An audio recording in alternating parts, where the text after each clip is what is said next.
Hello বন্ধুরা, তো আজকে দুপুরবেলা আমার বাড়িতে দেখো তো কি রান্না হচ্ছে। দেখো আজকে দুপুরবেলা আমার বাড়িতে রান্না হচ্ছে। দেখো দেখে চিনতে পারছো কি রান্না হচ্ছে? দেখো ভালো করে। তো আমি বলে দিই আজকে আমাদের কি রান্না হচ্ছে। আজকে আমাদের বাড়িতে কিন্তু রান্না হচ্ছে খাসির মাংস, বুঝতে পারছো, যাকে বলে মাটন রান্না হচ্ছে আমাদের বাড়িতে। তো তোমরা যদি খেতে ভালোবাসো তাহলে আসতে হবে আমাদের বাড়িতে। তো এইমাত্র মাংসগুলো দেখো আমি সবে মাংসগুলো ধুয়ে রাখছি, আর এদিকে মশলা সমস্ত সব কিছু রেখে দিয়েছি গুছিয়ে, এখনো মিক্সি করা হয়নি। মাংসটা ভালো করে ধুয়ে নেব। দেখো ভালো করে মাংসটা আমার ধোয়া হয়ে গেছে। এবারে খাসির মাংস বেশ, আজকে মাংসটা খুব ভালো মাংস দিয়েছে, খুব সুন্দর মাংস দিয়েছে আজকে। তো দেখো আমি কিন্তু শুকনো লঙ্কা দিয়ে দিচ্ছি মিক্সারের জন্য। এখন আমি মশলাটা রেডি করছি। শুকনো লঙ্কা দিলাম, এর রসুন, এর মধ্যে কিন্তু বড় বড় গোটা গোটা আমি তিন পিস রসুন দিয়ে দিয়েছি। আর সঙ্গে আছে আদা। আদা প্রায় তোমার 50 গ্রামের থেকে একটু বেশি আদা দিয়েছি, প্রায় 1 কিলো মাংস তো। আর পাশে কিন্তু আমি দুটো টমেটো কেটে রেখেছি, আর এর মধ্যে 4টে মতন পেঁয়াজ রেখেছি কেটে। দিচ্ছি আমি জিরেটা দেবো, তুমি তোমার পরিমাণ মতন দিয়ে দেবা। জিরে দেওয়া হয়ে গেল, এরপর আমি জল দিয়ে মিক্সচার করবো।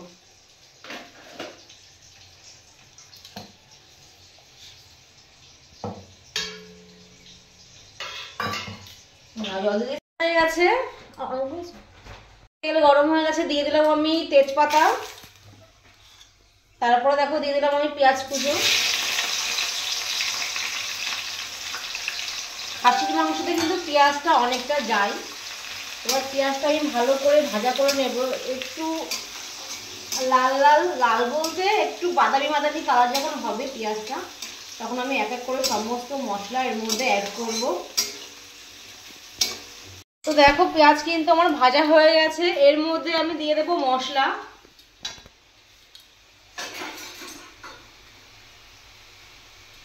দেখেছো পেঁয়াজ কিন্তু আমার বাদামি বাদামি মানে কালার কিন্তু চলে এসেছে। আমাদের মশলাটা অ্যাড করে দেব। দেখো তারপর কিন্তু আমি দিয়ে দেবো কি টমেটো দিয়ে দেব। এবার পরিমাণ মতন লবণ,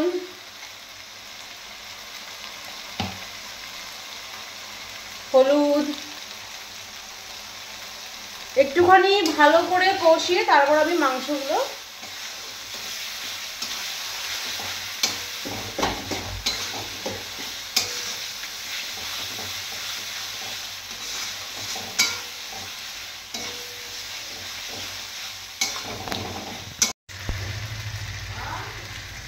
তো দেখো দিয়ে দিলাম কিন্তু আমি মাংস। মশলাটা আমার বেশ কষানো হয়ে গেছে। তারপরে আমি এক এক করে মাংসগুলো দিয়ে দিচ্ছি। মাংসগুলো দিয়েও কিন্তু আমি আরও ভালো করে প্রায় 10 থেকে 15 মিনিট আমি আরও মাংসটা কষাবো।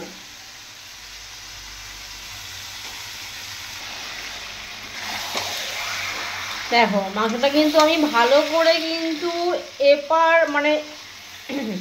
এপাশ ওপাশ করে কিন্তু মাংসটা আমি মশলাগুলোর সাথে ভালো করে মাখিয়ে নেব। তারপরে আমি কিন্তু বেশ নাড়াচাড়া করে প্রায় তোমার 10 থেকে 15 মিনিট মাংসটা কিন্তু আমি হালকা আঁচে ভালো করে কষিয়ে নেব। দেখো আমার কিন্তু ভালোভাবে কষানো হয়ে গেছে। এরপরে কিন্তু আমি আলুগুলো দিয়ে দিলাম। আলুগুলো দিয়ে আর 2 মিনিট নাড়িয়ে চাড়িয়ে আমি কিন্তু জল দিয়ে দেব। আর আলুগুলো কিন্তু অবশ্যই ভাজা আলু, দেখেই বুঝতে পারছো ভাজা আলু। এরপরে আমি কিন্তু জল অ্যাড করবো সাথে। তো কষানো আমার দেখো হয়ে গেছে। এবার এরপরে কিন্তু আমি জল দিয়ে দিলাম।